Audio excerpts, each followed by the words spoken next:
വിശകലനക്കുറിപ്പ്. എൻ്റെ വിടർന്ന കണ്ണുകളിലേക്ക് നോക്കി മയിൽപ്പീലി കണ്ണുകൾ പോലെയുണ്ട് എന്ന് ഇടയ്ക്കെല്ലാം നീലകണ്ഠൻ പറയുമ്പോൾ എൻ്റെ എല്ലാ വേദനകളും ഞാൻ മറന്നുപോയി. ഈ വാക്യം വിശകലനം ചെയ്ത് കുറിപ്പ് തയ്യാറാക്കുക. പ്രിയ ASൻ്റെ ഹൃദയസ്പർശിയായ കഥയാണ് താളുകൾക്കിടയിലൊരു മയിൽപ്പീലി. കഥാപാത്രങ്ങൾ തമ്മിലുള്ള നിഷ്കളങ്കവും ആഴമേറിയതുമായ സൗഹൃദത്തെയാണ് കഥാകാരി നമുക്ക് കാട്ടിത്തരുന്നത്. ബാല്യകാലത്ത് ഭൂരിഭാഗം ദിനങ്ങളും വിട്ടുമാറാത്ത അസുഖം കാരണം സ്കൂൾ മുടങ്ങിയപ്പോൾ നീലകണ്ഠനായിരുന്നു അനുതാരയ്ക്ക് ആശ്വാസം. വല്ലപ്പോഴും മാത്രം സ്കൂളിലേക്ക് എത്തുന്ന അനുതാരയെ സഹായിക്കാൻ നീലകണ്ഠൻ പ്രത്യേകം ശ്രദ്ധിച്ചു.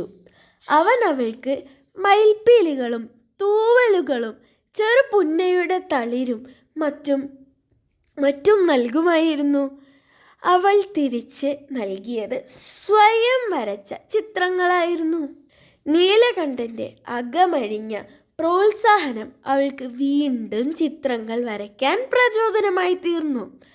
ലോകത്തിൽ വെച്ച് ഏറ്റവും ഭംഗിയുള്ളത് മയിൽപ്പീലികൾക്കാണെന്നും നീലകണ്ഠൻ പറയുന്നു.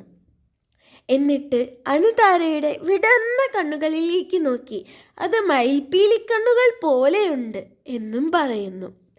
അത് അനുതാരയിൽ നവോന്മേഷം നിറയ്ക്കാൻ ഇടയാവുകയും അവളുടെ വേദനകൾ മറന്നുപോവുകയും ചെയ്യുന്നു.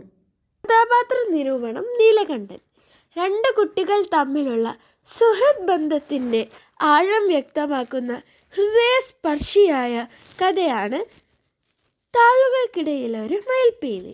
ഈ കഥയിലെ കഥാപാത്രങ്ങളാണ് നീലകണ്ഠനും അനുതാരയും.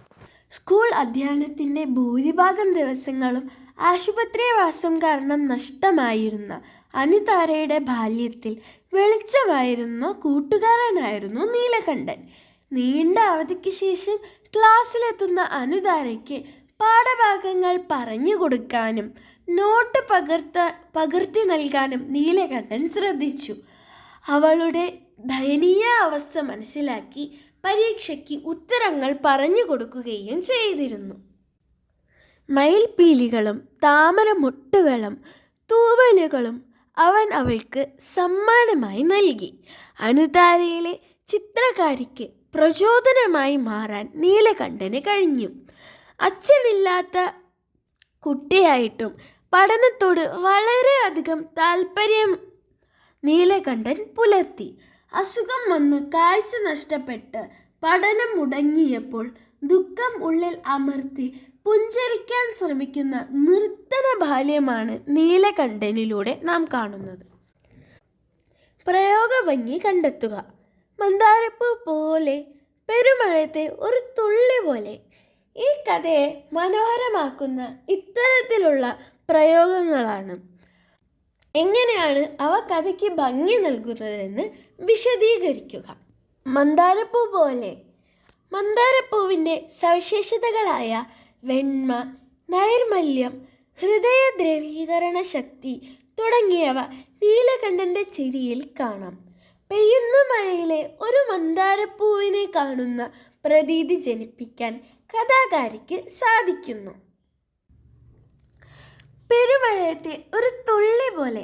പെരുമഴയത്തെ ഒരു തുള്ളി പോലെ എന്ന പ്രയോഗത്തിൽ നിന്ന് സ്കൂളിലെ കുട്ടികളുടെ ബാഹുല്യം വ്യക്തമാകുന്നു.